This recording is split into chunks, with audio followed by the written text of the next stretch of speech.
Heroi adoleshent 16 vjeçar i shpëton një fëmijë nga dallgët në Kaliforni.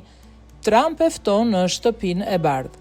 Një roje plazhi 16 vjeçar është kthyer në hero në Kaliforni pasi shpëtoi një djalë 10 vjeçar nga dallgët e fuqishme në plazhin shtetëror në Santa Cruz. Veprimi i guximshëm ka tërhequr vëmendje në të gjithë Shtetet e Bashkuara të Amerikës, ndërsa presidenti Donald Trump ka njoftuar se do ta ftojë adoleshentin në shtëpinë e bardhë për ta nderuar.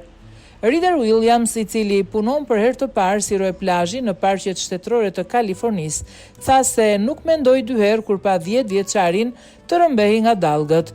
Thjesht e dija se nuk duhet ta lija të fëmijët ikte, ai do të mbytej dhe unë nuk do të lejoja të ndodhte kjo, është shprehur Williams. Sipas tij, sapo vuri re se djali humbi ekuilibrin dhe u tërhoq drejt ujrave të thella, njoftoi me radio kolegët, hodhi pajisjet që e pengonin dhe u fut menjëherë në det për ta arritur. Për shkak të dallgëve të forta, adoleshenti nuk arriti ta vendoste fëmijën mbi rastën e shpëtimit, ndërsa të dy u goditën disa herë nga valët. Pak më vonë, një tjetër roje plazhi ju bashkua operacionit dhe së bashku arritën ta nxjerrin 10 vjeçarin në breg në gjendje të sigurt. Pas shpëtimit, 10 vjeçari mori ndihmën e parë dhe u kontrollua nga ekipet mjekësore, ndërsa Williams, pasi u sigurua se fëmia ishte jashtë rrezikut, u rikthye në kull nevojtimit për të përfunduar turnin e tij. Jam mirënjohës që pata mundësinë ta kthej fëmijën pranë familjes së tij shëndoshë mirë.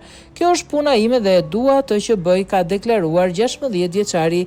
Autoritetet thanë se dita e ngjarjes ishte veçanërisht sfiduese për shkak të turmave të shumta dhe dallgëve të rrezikshme, ndërsa veprimet e shpejta të rojës së re të plazhit vlerësohen si se ishin vendimtare për shpëtimin e jetës së fëmijës.